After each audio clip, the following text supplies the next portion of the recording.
Bismillahirrahmanirrahim. Assalamualaikum warahmatullahi wabarakatuh. Selamat datang semuanya di media pembelajaran Nova Multimedia 40. Perkenalkan, nama saya Ibu Elnova Feralisa Wulansari. Saya guru multimedia dan saya mengajar mata pelajaran desain grafis percetakan kelas 11 multimedia. Di sini saya akan menerangkan materi tentang jenis-jenis kamera. Yuk, disimak materinya. Yang pertama, ada jenis kamera compact digital atau kamera pocket. Nah, jenis kamera ini merupakan kamera digital paling simpel dan sederhana karena ukurannya yang tidak terlalu besar dan pas ketika kita akan menaruhnya di dalam kantong kita atau di dalam saku kita.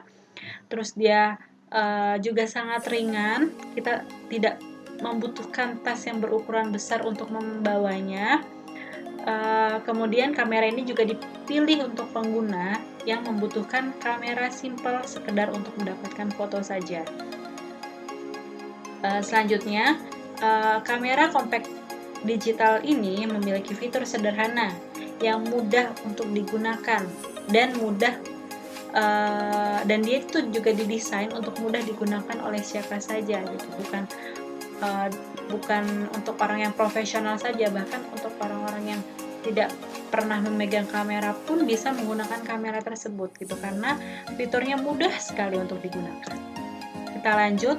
Di sini ada ciri-ciri kamera digital. Yang pertama, dia bentuknya ringkas, bentuknya yang ringan dan kecil sehingga mudah dibawa kemana-mana. Yang kedua, dia memiliki fitur manual dan otomatis. Yang ketiga, lensa sudah mampu mengkombinasi digital zoom. Yang keempat, beberapa di antaranya memiliki aksesoris. Dan yang kelima, dapat memilih format foto RAW. Oke, kita lanjut. Di sini ada kelebihan dari kamera compact digital. Yang pertama, dia sensor yang lebih kecil. Yang kedua, memiliki ukuran yang lebih kecil dan mudah untuk dibawa kemana-mana dan mudah ditaruh di mana saja. Selanjutnya, harganya juga sangat terjangkau gitu. Karena kamera compact atau kamera pocket ini kamera yang sudah lama ada di Indonesia, makanya dia untuk harga juga masih sangat terjangkau. Ada kelebihan, ada pula kekurangan. Di sini saya akan menjelaskan 3 kekurangan dari kamera pocket. Yang pertama, kamera pocket ini memiliki autofocus yang sangat lambat gitu. Jadi kita tidak bisa, ketika kita memencet tombol shutternya, dia tidak bisa langsung fokus, tapi dia harus mengatur. Untuk fokusnya itu juga lumayan lambat, tidak seperti kamera-kamera yang lain. Kekurangan yang kedua, kualitas gambarnya itu yang kurang bersih, terlihat titik-titik ketika hasil dari kamera pocket tersebut. Terus yang ketiga, kualitas rentang dinamis dan kurang baik. Itu adalah ciri-ciri kelebihan dan kekurangan kamera pocket. Selanjutnya ini ada kamera prosumer. Kamera prosumer ini ketika kita lihat dari tampilan awalnya saja, dia tuh mirip seperti kamera DSLR, tapi kamera prosumer ini memiliki perpaduan antara kamera pocket dengan kamera DSLR, sehingga dari tampilan saja terlihat mirip seperti kamera DSLR, tapi sebenarnya tidak. Oke. Terus kata prosumer juga diambil dari kata profesional dan consumer. Kamera yang berjenis point and shoot ini memiliki fitur yang lebih lengkap dari kamera saku atau kamera pocket. Antara lain, di kamera prosumer ini ada pengaturan exposure dan ISO-nya secara manual tapi tidak serumit kamera DSLR. Tuh. Nah, di sini kita lihat ciri-ciri dari kamera prosumer. Dia terdiri dari 2 jenis yang tadi sudah saya bahas. Dia ada kamera SLR atau DSLR right, yang juga disebut kamera bright camera. dengan lensa tetap dan tidak dapat dilepas. Dan yang kedua adalah MILC, walaupun lensanya dapat dilepas tapi dia tidak memiliki pengganti lensanya, jadi tidak ada tidak bisa diganti gitu, hanya bisa dilepas dan kita bersihkan saja, tapi dia tidak bisa diganti dengan lensa lain gitu. Terus ciri yang kedua, cermin refleks dan tentunya juga tidak memiliki optical viewfinder dan sebagai gantinya dipakai electronical viewfinder atau layar LCD. Jadi optical viewfinder adalah kalau kita melihat dari kamera DSLR, dia pasti ada lubang kecil di atas untuk kita mengintip ketika kita akan mengambil sebuah gambar. Tapi untuk kamera prosumer dia tidak memiliki kotak kecil tersebut. Jadi kalau kita ingin menggunakan kamera prosumer, kita bisa melihatnya di layar LCD yang di tengah, itu namanya electronical viewfinder atau layar LCD. Nah, kamera prosumer juga memiliki kelebihan. Yang pertama, memiliki kemampuan ultra zoom yang hebat. Yang kedua, ukurannya lebih kecil dan lebih ringan dibandingkan kamera DSLR. Yang ketiga, fiturnya mirip dengan kamera DSLR. Yang keempat, beberapa kamera memiliki fitur fast capture. Yang kelima, cocok digunakan untuk makro fotografi. Oke, selain itu, kamera prosumer juga memiliki kekurangan. Yang pertama, dia autofocusnya juga lambat. Terus dia kualitas gambarnya pun kurang bersih. Dan ketiga, kualitas rentan dinamis dan kurang baik. Nah, ini jenis kamera ketiga ini yang biasa digunakan oleh mungkin yang sudah profesional ya, atau seorang fotografer gitu menggunakan kamera jenis ini, yaitu kamera DSLR atau singkatan DSLR ini singkatan dari Digital Single Lens Reflex. Itu dalam bahasa yang lebih sederhana dapat diartikan bahwa jenis kamera tersebut memiliki lensa yang tunggal yang memanfaatkan cermin untuk mengarahkan cahaya dari lensa ke viewfinder. Jadi dari lensa sini ke viewfinder. Viewfinder itu adalah kotak kecil yang ada di atas untuk kita mengintip ketika kita akan mengambil objek tersebut. Nah, kamera DSLR ini ada yang Nikon dan ada yang Canon. Viewfinder atau jendela bidik adalah lubang kecil di belakang kamera tempat kita mengintip objek foto. Nah, di sini kamera DSLR memiliki ciri-ciri. Yang pertama, lensa dapat diganti sesuai kebutuhan. Ya, betul. Jadi kamera DSLR ini di counter-counter ada yang menjual lensanya. Biasanya orang yang suka mengganti lensa dari kamera DSLR adalah fotografer atau orang yang sudah ahli menggunakan kamera tersebut gitu.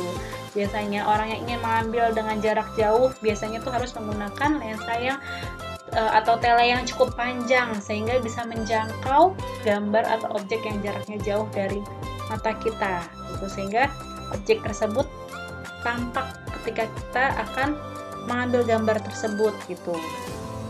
Yang kedua, dia menggunakan lensa kit 18-55 mm.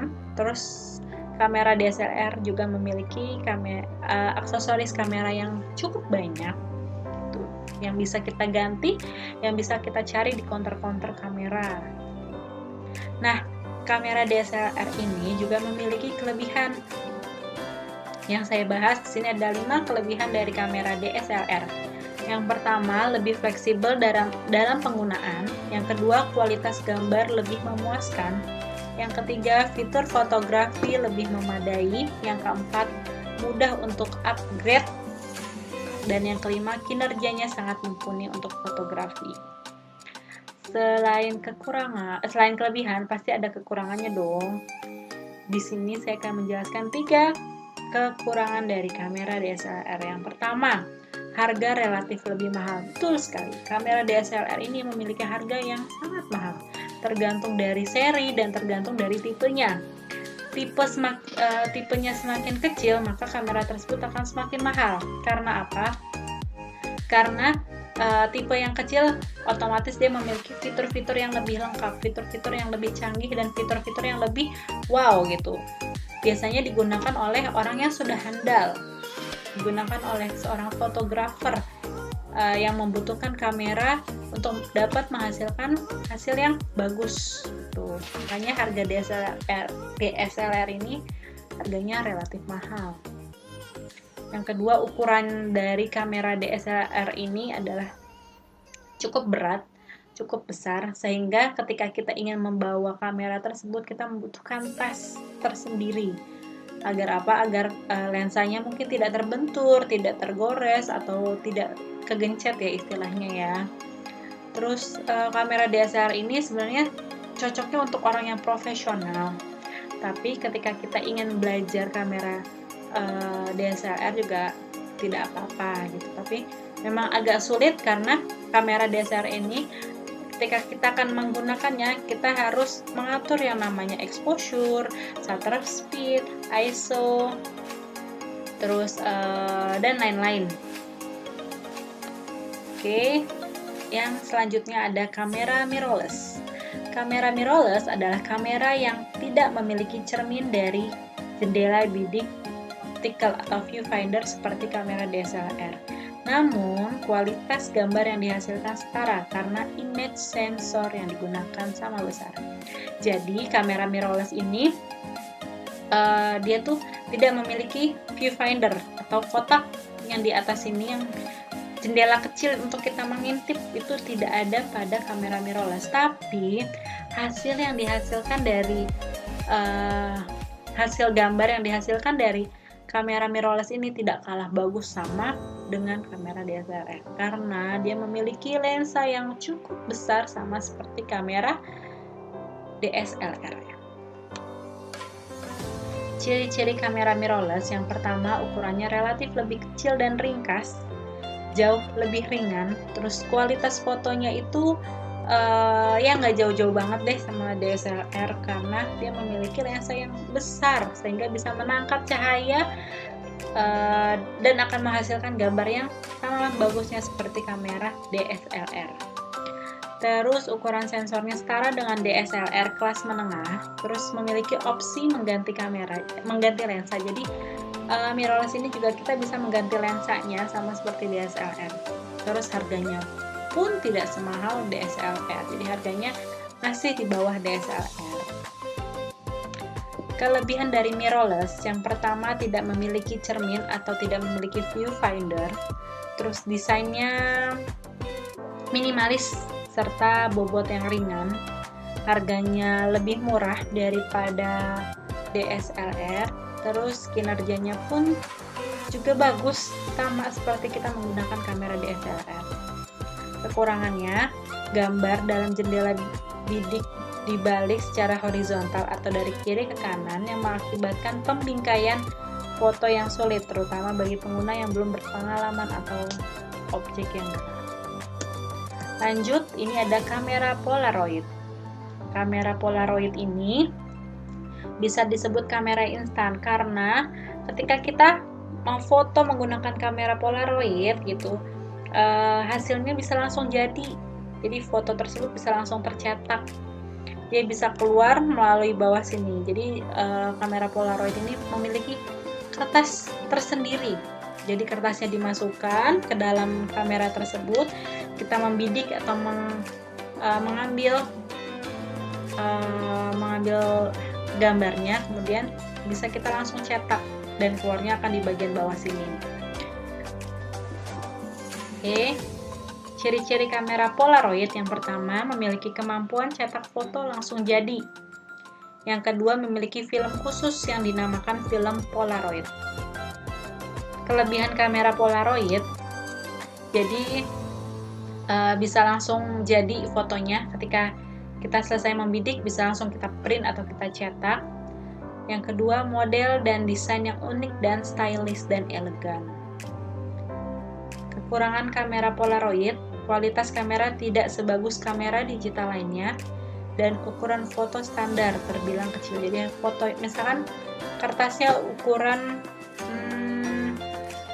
10R. Nah, hasil gambar yang dicetak dari kamera Polaroid mungkin hanya setengahnya atau sepertiganya dari kertas tersebut gitu. Jadi tidak full.